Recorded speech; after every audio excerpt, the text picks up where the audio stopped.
بسم الله الرحمن الرحيم الحمد لله رب العالمين والصلاة والسلام على أشرف المرسلين سيدنا ونبينا محمد بن عبد الله رسول الأمين وعلى آله وأصحابه ومن تبعهم بإحسان إلى يوم الدين سبحانك لا علم لنا إلا ما علمتنا إنك أنت العليم الحكيم رب اشرح لي صدري ويسر لي أمري واحلل عقدة من لساني يفقه قولي رب يسر ولا تعسر رب يتمم بخير وبعد. قال المصنف والشارح رحمهما الله تعالى ونفعنا بعلومهما وعلوم مشايخنا في الدارين آمين. حتى يشهدوا أن لا إله إلا الله وأن محمد رسول الله. Kita sambung bacaan kitab Al-Jawahir Al-Lu'lu'iyah fi syarhi Arba'in An-Nawawiyah karangan Al-Imam Muhammad Al-Jurdani radhiyallahu ta'ala anhu pada hadis yang ke-8. Hatta yashhadu an la ilaha illallah wa anna Muhammadar Rasulullah. Kata Nabi SAW, aku diarahkan untuk berperang dengan manusia. Hatta yashhadu, sehingga mereka menyaksikan. Apa maksud bersaksi di sini? Ay hatta yu'minu bi anna Allah wahidun la syarikalah.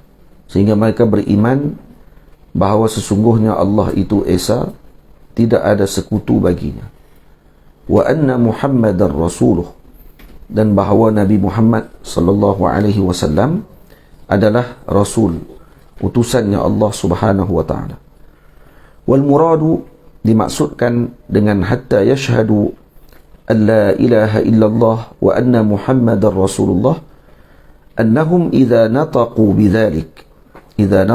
bidzalik, kalaulah golongan musyrikin ataupun kuffar atau annas dimaksudkan di sini mengucapkan dengan kalimah ini, lam yajuz qitaluhum, maka tidak boleh untuk berperang dengan mereka. Wala yuqalu innahum amanu fi adh-dhahiri khawfan wa hum fil batini kuffarun. Jadi tidak boleh kita katakan bahawa mereka beriman pada zahir kerana takut dan pada batin mereka masih lagi kufur. Tak boleh sebut lagi macam tu. Jadi seolah di sini bermaksud Nabi SAW cukup mengatakan kepada kita untuk berpada dengan zahir.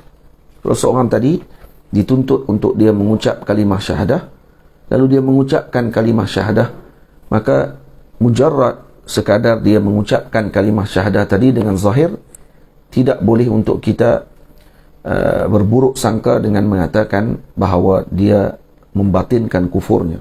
Tidak boleh. Wa hatta huna, dan hatta dalam hadis ini harfu ghayatin wa jar, huruf ghayah dan juga huruf jar.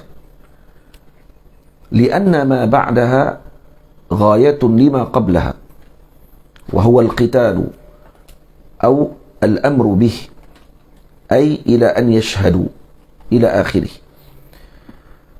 Jadi maksud harfu ghayatin, jadi bila disebut hatta yashhadu, jadi harfu tadi harfu ghayah, ay lima ma ba'daha, yani ma ba'daha iaitu apa dia? Yashhadu an la ilaha illallah. Tamam?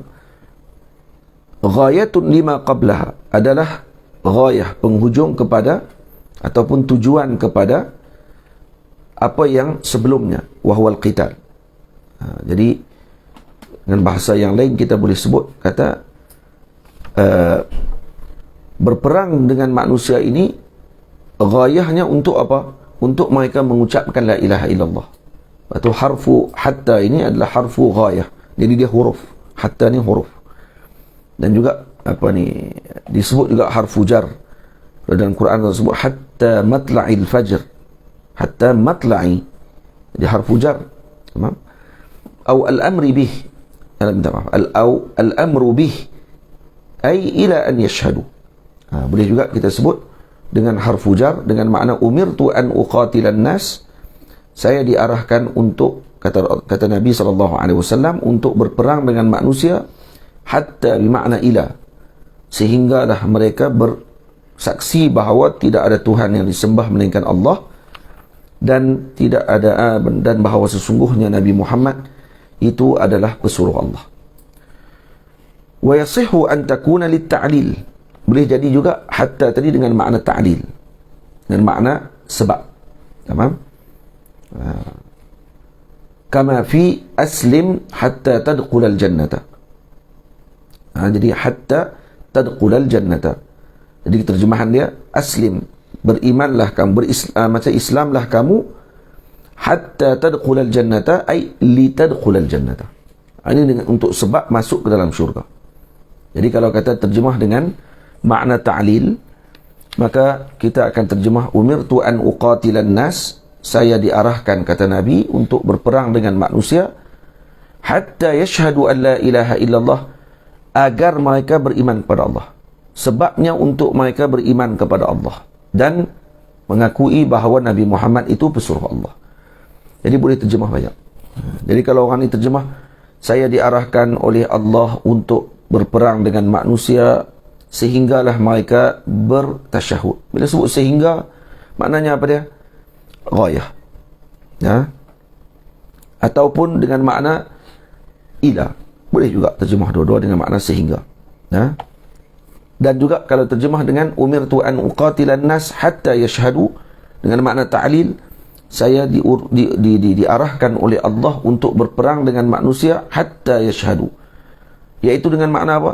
Agar mereka bersaksi bahawa tidak ada Tuhan yang disembah melainkan Allah, iaitu sebab. Maka tu pun boleh juga, tidak ada masalah. Jadi penting nahu untuk apa? Untuk terjemah. Sebab tu kalau kata nahu ni, kalau kata dalam bahasa kita lah, untuk terjemah lah. Dan kalau kata untuk bacaan, kata ulama, al-i'rab far'un 'anil ma'na, wal ma'na far'un 'anil i'rab. Boleh kedua-dua sekali. Boleh. I'rab ni adalah furu' daripada makna, dan makna juga furu' daripada i'rab. Jadi macam mana kita boleh letak makna tadi yang pelbagai dengan tafsiran ataupun dengan terjemahan yang sedemikian? Kerana i'rabnya. Jadi kita heranlah kalau orang tak arti i'rab tiba-tiba terjemah kitab. Ni heran. Baca nahu tunggang terbalik, tiba-tiba nak buat projek terjemah kitab. Ni heran. Kita heran. Kutip duit pula. Ada tak siapa-siapa nak sumbang untuk kita buat projek terjemah kitab, tapi nahunya Masya Allah, tabarakallah, macam himar, macam keldai sebiji, tak tahu apa. Jadi tak boleh macam tu. Sebab tu kata Imam tengok sini dalam kitab kenaan dengan kitab Madhin Nahwi, pujian terhadap nahu. Jadi saya selalu pesan kepada santri agar ambil berat dengan ilmu nahu ni. Ilmu nahu ni ilmu yang penting. Memang. Tengok dalam ni, dalam apa ni, risalah Madhin Nahwi, risalah memuji ilmu nahu, karangan Fadilatul Allamah Syekh Abdul Qadir Qassab.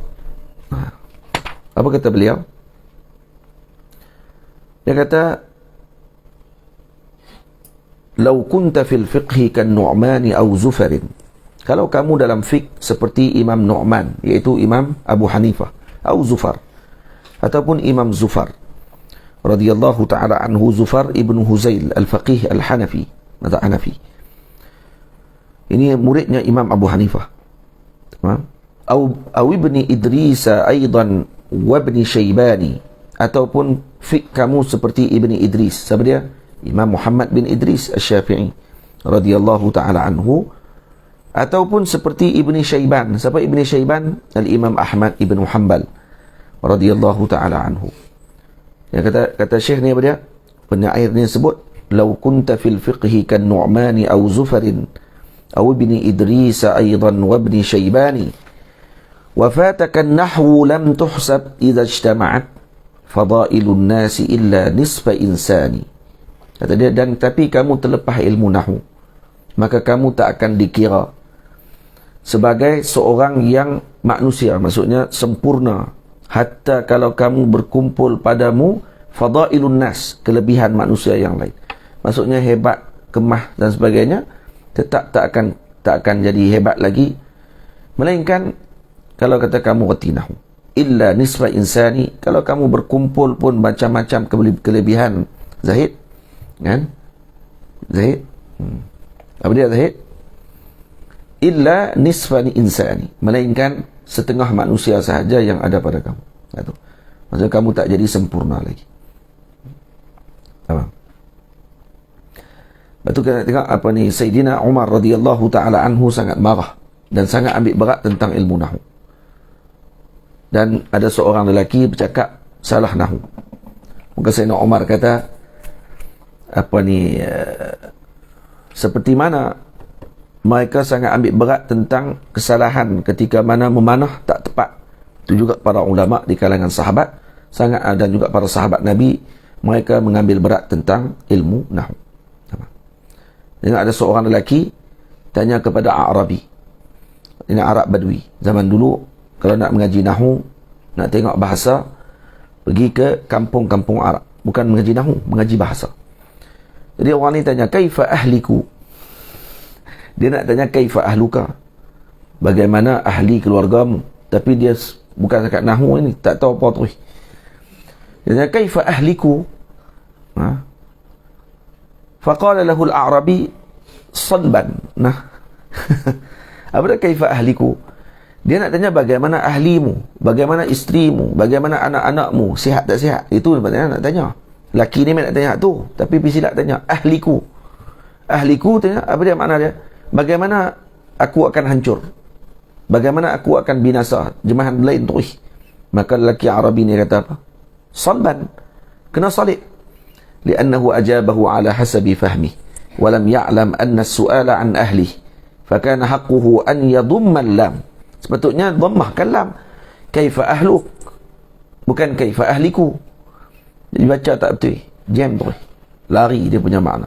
Lepas tu kata Imam A'mash, beliau mendengar seorang lelaki lahan dalam ucapannya. Faqala man hadha alladhi yatakallam wa qalbi minhu yata'allam. Dengar ada orang bercakap di atas mimbar tak betul. Imam A'mash kata, tu siapa yang bercakap tu? Dia bercakap, hati aku sakit, dia kata. Sakit kenapa? Kerana tak betul nahwu. Wa sami'al ma'mun lahnan fi waladih. Ma'mun siapa dia? Khalifah Ma'mun, Abu Abbas Abdullah bin Harun al-Rashid Al-Syahir bil Ma'mun. Ini anak kepada Harun al-Rashid. Ini antara a'zam khulafa Abbasiyin. Dan zaman dia lah nahdah ilmiah pada zaman Abbasi berkembang. Beliau yang apa ni, Allahumma salli ala Sayyidina Muhammad, orang panggil apa? Panggil para ulama untuk terjemah kitab-kitab. Cuma masalah dia Mu'tazilah. Itu dia. Ma'mun ni Mu'tazilah. Khalifah Ma'mun dia kata apa?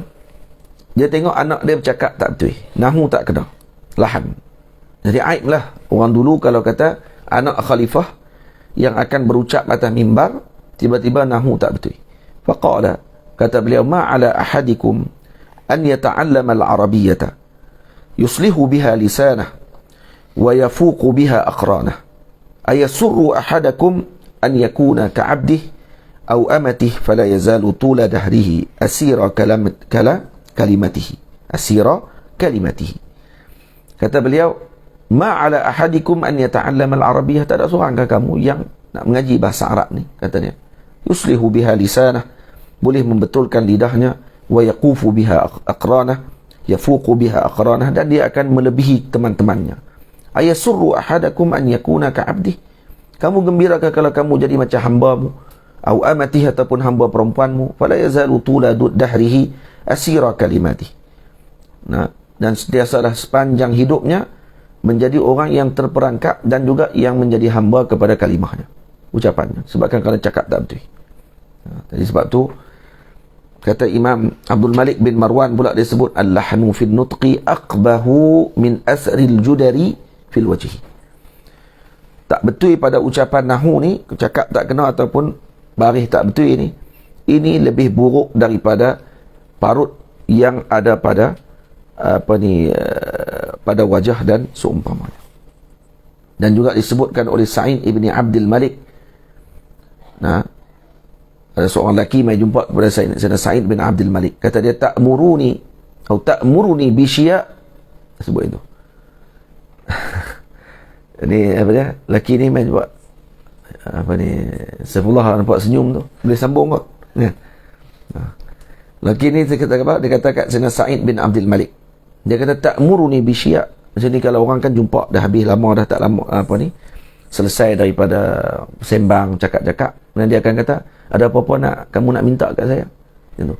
Jadi dia cakap macam mana, ta'muruni bi syi'a, ada kamu nak bagi apa-apa pandangan ataupun arahan kepada saya dengan sesuatu? Apa kata Imam Sa'id bin Abdul Malik? Qala lahu na'am, ya saya ada benda nak pesan. Apa dia? Bi taqwallah, dengan takwa kepada Allah, wa isqat hadhihi alif, dan jatuhkan alif tu. Alif apa dia? Alif syi'a. Orang tak sebut syi'a, orang sebut syai'. Ta'muruni bi syi'a, dia kata ada nak bagi nasihat kepada aku sesuatu? Naam, kata dia. Bi taqwallah, yang pertama kena takwa kepada Allah, yang kedua bi isqat hadhihi alif, buang alif tu, bukan syi'a, syai'. Faham? Ini tengok ulama zaman dulu sampai macam tu sekali dia punya nahwu dia. Masya-Allah. Last cerita. Imam Suyuti sebut dalam Fulkul Mashhun. Apa kata dia? Anna Aba Yusuf qala lil Kisai fi majlisir Rashid. Satu hari Imam Abu Yusuf, anak murid Imam Abu Hanifah, berdebat dengan Imam Kisai dalam majlisnya Imam Harun Ar-Rashid. Dalam majlis Ar-Rashid. Kata beliau, "Lau tafaqqahta lakana anbala bik." Imam Abi Yusuf kata kepada Kisai, kalau kamu belajar fiqh, saya rasa itu lebih bijak. Tapi kamu tumpu dengan nahwu. Nah, kalau mengaji fiqh lebih baik. Kamu lebih bijak dengan benda tu. Faqala lahul Kisai. Kata Imam Kisai, dia tak jawab apalah. Dia kata dah, Imam Abu Yusuf kata kat dia macam tu. Maka kata dia, "Ma taqulu fi rajulin aqarra." Jadi saya nak tanya kepada kamu satu soalan. Imam Kisai itu tanya soalan dekat Imam Abu Yusuf. Saya nak tanya kamu satu soalan. Seorang lelaki telah mengakui, faqala, dia telah berikrar, mengakui satu benda. Apa dia? Kata dia, li fulanin alayya 100 dirham. Saya, kata dia, ada berhutang dengan seorang lelaki dengan 100 dirham. Dengan 100 dirham, 100 dirham, illa 10 darahim. Illa dirhaman. Okay? Kecuali 10, kecuali 1. Saya ada hutang li fulanin alayya, tamam, 100 dirham. Saya berhutang dengan seorang lelaki 100 dirham. Illa 10 darahim. Illa 10 darahim. Illa dirhaman. Kecuali 10 dirham, kecuali 1 dirham. Ada 2 kali illa. Kam sabata lahu alaihi bil iqrar. Baik, berapa banyak dia hutang? Agak. Berapa dia hutang? Jadi dia kata, saya berhutang 100 dengan seorang lain. Kecuali 10, kecuali 1. Berapa dia hutang? Tak tahu apa. Kecuali 10, 100, kecuali 10, 90. Betul? 90 kecuali 1 jadi 89. Maka Imam Abu Yusuf pun jawab sama macam kita. 89 dirhaman. Imam Yusuf kata 89. Illa 10 darahim illa dirhaman. Tolaklah. Jadi berapa yang berhutang? 89. Faqala al-Kisai, faqala lahu al-Kisai. Imam Kisai jawab kepada Imam Abu Yusuf, kata, akhta'ta. Salah. Kamu salah, kata dia. Bukan 89. Qala walima. Imam Abu Yusuf jawab, walima. Kenapa? Qala li'anna Allah Ta'ala yaqul. Imam Kisai kata, kerana Allah Ta'ala sebut dalam Quran, Inna ursilna ila qawmin mujrimin illa ala lutin inna lamunajjuhum ajma'in illa imra'atahu qaddarna innaha laminal ghabirin. Baik, ada dua kali illa di sini. Ya. Kata kami telah mengutuskan malaikat kepada kaum yang mujrimin, kaum yang melakukan kesalahan. Illa ala Lutin, kecuali kepada ahli Lut. Nah, inna lamunajjuhum ajma'in, kami menyelamatkan mereka semua. Illa imra'atahu, kecuali perempuan dia pula, isterinya. Qaddarna innaha laminal ghabirin, kami telah meletakkan dan kami takdirkan isterinya termasuk di kalangan mujrimin. Fahal kanatil mar'atu mustathnatan minal qaum aw minal alal. Dia kata illa pada imra'ah tadi ni, dia ni istisna mana satu? Istisna pada kaum ke istisna pada alalu? Qala minal al. Kata Imam Abi Yusuf, dia istisna daripada ali Lut.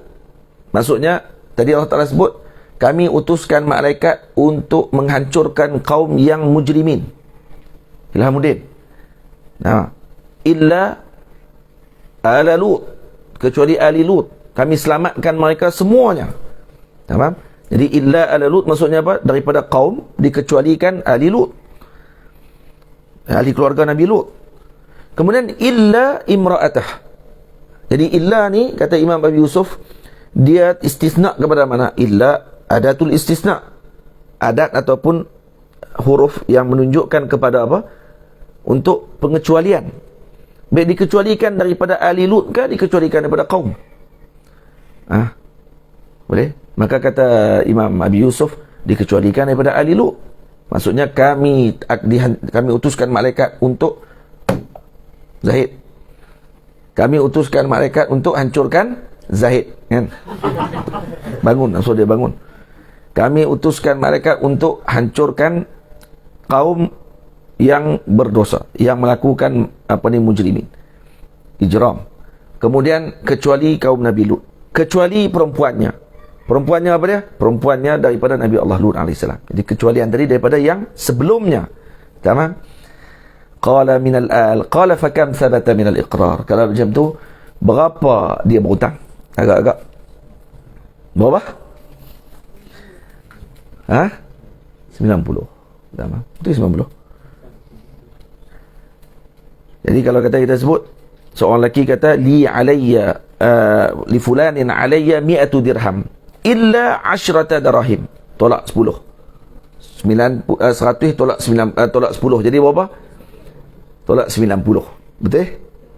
Jadi 90. Kemudian illa dirhaman. Jadi berapa? Satu ni daripada mana? Satu ni daripada 10. Satu tolak 10 jadi berapa? Jadi 9. 100 tolak 9 jadi berapa? 91. Sebenarnya hutang dia berapa? 91. Boleh faham ni? Hutang dia 91. Baik, dari mana dia jawab? Daripada nahwu. Daripada nahwu. Tapi kalau tak erti nahwu, orang kata apa? Orang kata ni adalah Allahumma salli ala sayyidina Muhammad. Kena kira macam yang kita kira pada permulaan. Pada Allah Ta'ala sebutkan tadi mengikut turutan tadi. Boleh? Mengikut turutan sebut. Illa yang kedua, maksudnya kecuali daripada yang 10. Bukan kecuali daripada yang 100. Jadi kalau kita kira kata dia kecuali daripada yang 100, maka dia akan jadi 89. Dan sebenarnya hutangnya 91. Baik. Jadi seolah Imam Kisai nak kata apa? Pandai nahwu pun penting. Itu yang nak abang. Bukan hanya faqih saja. Kena reti nahwu. Tak boleh faqih saja, kena reti nahwu. Faham alif? Gelak apa Yuldan? Gelak ke orang. Jangan dia reti kan? Baik. Yang tu nahwu. Nahwu ni penting. Sangat penting. Tapi ada orang dia bangga dia tak erti nahwu. Dia boleh bangga pula. Ada orang kata saya tak erti nahwu, ada orang kata saya baca tak betul. Tak apa, saya suka dengan benda. Apa? Lepas tu je nak komen orang. Komen orang tu, komen orang ni, react orang tu, react orang ni, sembang pasal orang tu, sembang pasal orang ni. Ajaib betul. Zaman la zaman ajaib. Zaman mengaku kebodohan, kemudian bangga. Ini zaman akhir zaman. Orang dulu malu nak sebutnya tu. Orang dulu kalau tak arti nahu, bila ditegak pula tak arti nahu, jam terus. Habis. Dia jadi macam orang panggil apa, enjin start. Tak boleh nak bergerak dah. Tak, zaman lah dia bangga dengan benda tu. Dan zaman lah semua pakat boleh jadi apa ni, nak cakap apa saja walaupun nahu tak arti. Allahumma barik lana fi Rajab, kan? Wa Sya'ban wa Ramadan. Wa ballighna Ramadan. Sebutlah baris. Buah baris semua. Allahumma barik lana fi Rajab. Nah, Rajab itu pun ada mazhab juga, dipanggil mazhab sukun taslam. Dipanggil mazhab sukun selamat. Ini mazhab sukun orang panggil. Mazhab sukun ni memang selamat insya-Allah. Baca sukun selamat. Jadi ada mazhab dia, ada madrasah sukun taslam dia panggil. Baca semua sukun. Tak payah buah baris. Jadi selamatlah dia. Nah. Tu kalau buh ni, kalau buh Allahumma barik lana fi Rajab, lagi sekan. Tu Melayu terus. Keluar terus pada hadis. Tak tahu hadis mana. Nak baca Rajabin ke, nak baca Rajabah? Nak baca Sya'bana ke Sya'banin? Boleh ke baca Sya'banin? Wa ballighna Ramadanin. Lagi sekan. Berterabuk aduk habis semua. Sampai tak tahu apa. Sebab tu aib kalau zaman dulu kalau kata berada di atas mimbar bercakap apatah lagi baca hadis, kata sebahagian ulama, hadis Nabi kata man kadzaba alayya muta'ammidan falyatabawwa maq'adahu minan nar, termasuk padanya adalah yang membaca hadis Nabi tapi nahunya tidak betul. Tamam? Baca hadis Nabi tapi nahu tak betul. Itu termasuk man kadzaba alayya muta'ammidan. Ini orang yang menipu kepada Nabi dengan sengaja. Tamam?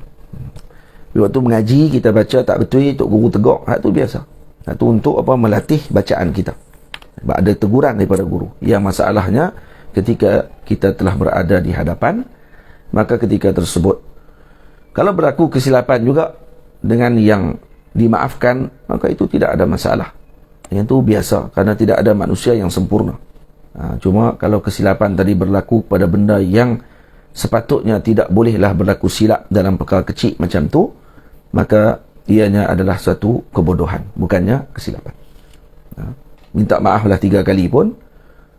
Jadi kita kata patut tak salah tu. Zahabtu ilal madrasatu, tu kira kita kata yang ni isna ihtimaj mana kita pun tak erti ni. Kita kata nahu kok mana ada ni, ilal madrasatu ni kan, ma'al ustazah. Tu dia ikut mana dah. Lagi tak tahu nak buh makna apa, tak tahu. Sebab tu kalau baca nahu betul saja, insya-Allah maknanya boleh tak. Sebab tu ada orang kata, "Apa nak nahu betul? Buka kamus sajalah." Tak kena. Kalau dia dah mengaji nahu, baru dia akan tahu ya pentingnya nahu untuk letak makna. Penting nahu untuk letak makna. Nak makna bukan letak dengan kamus saja. Kan kita buka-buka tengok harfu ghayah wa jar. Lianna ma ba'daha ghayah lima qablaha. Semua tak boleh. Kan? Wa huwa al-qital aw al-amr bih ay ila an yashhadu. Ilah tu ni alif lam kha ilah. Ilah ni dia kata waktu ni Syekh tengah duk banyak buang dia punya kurma lekat kat kongkong tu. Ilah kata tu. Ilah ni ni orang panggil apa ilah? Ila akhirih. Ini dipanggil naht. Dipanggil naht. Nahtul Arabi, satu ringkasan yang diletakkan untuk menunjukkan pada makna tertentu. Maknanya ila akhiri. Jadi Nahtul Arabi ni apa dia? Kataba walam yuntaq. Ditulis tapi tidak dibaca macam tu. Ditulis saja macam tu tapi jangan baca macam tu. Dia kena baca penuh. Ilah, jangan baca ilah, kena baca ila akhirih. Tulis satu saja. Ha dalam tahdis. Kita baca hadis, qala haddatsana fulan, ada huruf ha. Ha tu boleh baca ha. Walaupun tu naht. Ha tu ya boleh baca. Hak lain tak boleh. Jumpa belakangnya ni dia baca Dia baca betul. Tu dia kata hak ni Syekh ni dia tulis dia letih. Bila letih tu belakang tu dia kata letih. Dia tulis ni kan intaha. Faham apa ni Afif? Baca macam tu kau buat malu kau orang tu ya. Panggil malu ni. Naya Pak Karim ni panggil. Wa'lam anna al-ulama'a ikhtalafu. Para ulama ikhtilaf dalam bab ni. Sikit lagi. Halil afdalu maddul alif. Maddu alif la an-nafiyati min la ilaha illallah atau qasruha. Ulama khilaf. Mana afdal? Memanjangkan alif la an-nafiyah min la ilaha illallah. Kita baca macam tu kah? Atau qasruha, ataupun baca la ilaha illallah. Kan nak baca la ilaha illallah. La tu, la nafiyah tu, panjangkan la. Nah, faminhum, antara para ulama kata, man ikhtara al-madda. Nah, ada sebahagian memilih memanjangkan mat tadi, matkan alif pada la nafiyah, iaitu la ilaha illallah, baca gitu. Tujuan dia apa dia? Lam ta'lil, liyastash'ira al-mutalaffizu biha nafiyal uluhiyati an kulli mawjudin siwallahi ta'ala, iaitu untuk mendatangkan perasaan bagi yang menyebutnya tadi, mutalaffiz biha, iaitu yang melafazkan dengan apa? Dengan alif. Ha tu kembali kepada alif. Apa dia? Nafiyal uluhiyah, menafikan uluhiyah, iaitu ketuhanan kepada setiap yang mawjud kecuali kepada Allah. Jadi sebab tu dibaca panjang. Wa minha, sebab tu kalau dalam wirid, dalam kita kalau kita ikut tariqah dan seumpamanya, sebut la panjang sikit, dia main perasaan yang mendalam. Sebahagian lagi ulama pula man ikhtara al-qasra, memilih memendekkan kalimah, iaitu la ilaha illallah, la ilaha illallah. Kita duk tahlil li'alla yamuta,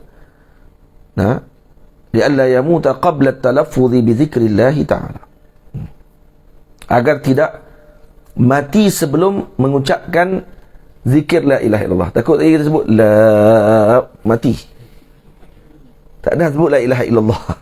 Jadi kalau orang tu nak mati dah, tapi sebut kat dia la ilaha illallah, yang sebut la ilaha illallah, kan kita sebut itu kan selalu kalau orang nak meninggal. Ini pilihan kedua, pandangan kedua kata jangan sebut macam tu, sebab takut dia mati waktu sebut la. Jangan nak sebut tu la, dia pun dia ikut kita.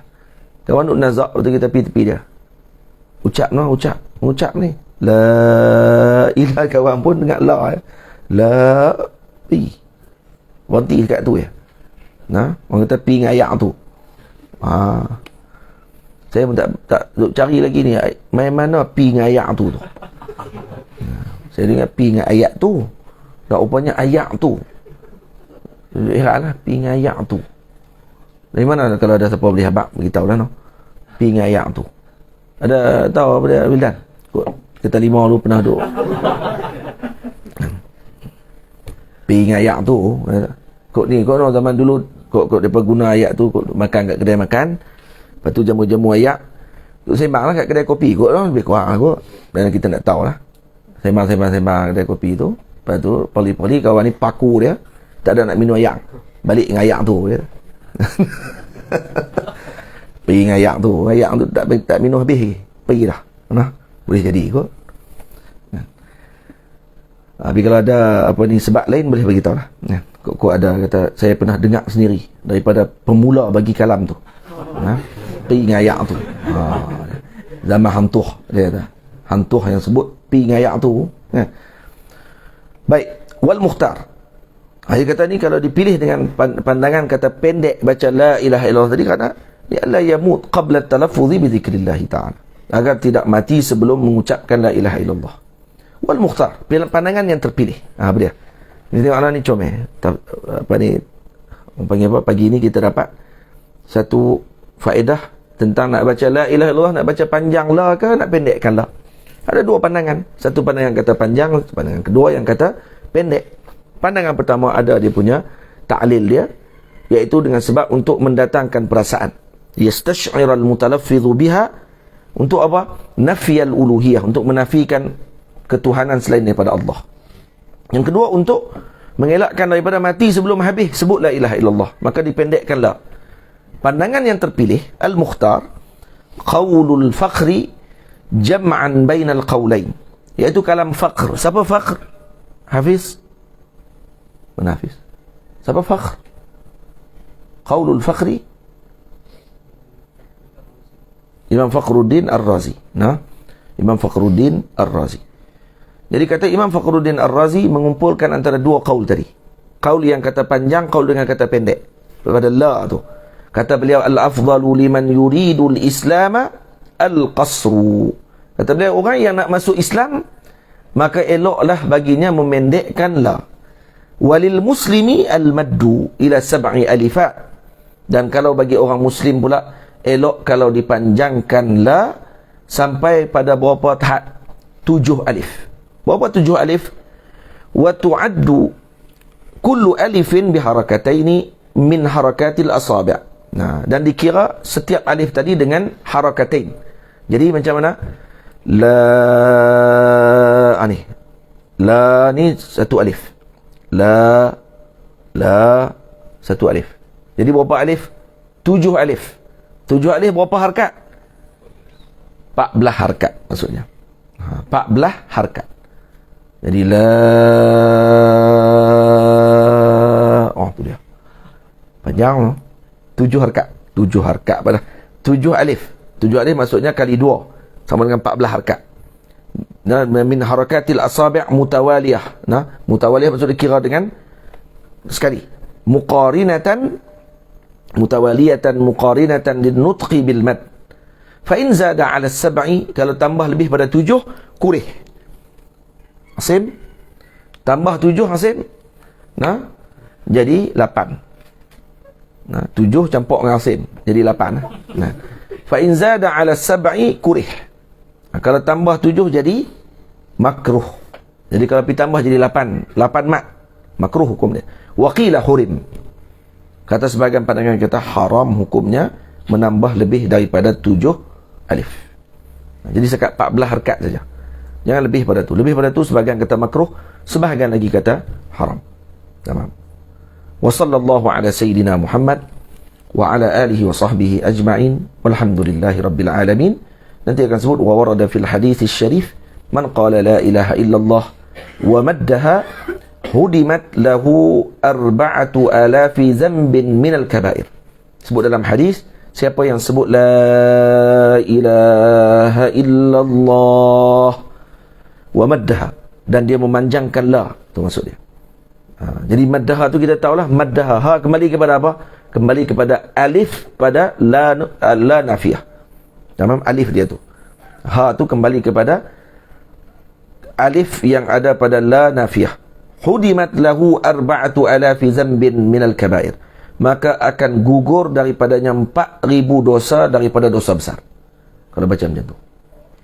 Jadi baca la ilaha, ni kalau dibuat macam tu. Tamam.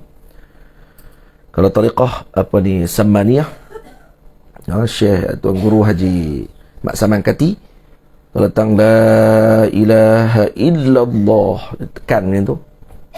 Saya tengok sendiri ada Tuan Guru Haji Abdullah Ayah pada Ustaz Siraj ni. Kalau dia baca tu ni terketak tangan ni. Kalau baca, waktu tengah baca tu terketak tangan. Dia main tu ya, perasaan tu. Wildan.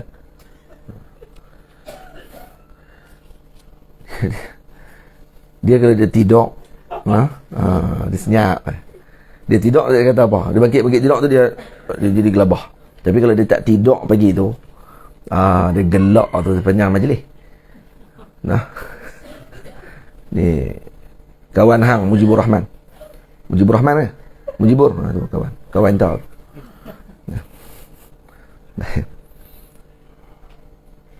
Wa sallallahu ala sayyidina Muhammad wa ala alihi wa sahbihi ajma'in. Walhamdulillahi rabbil alamin. Silakan.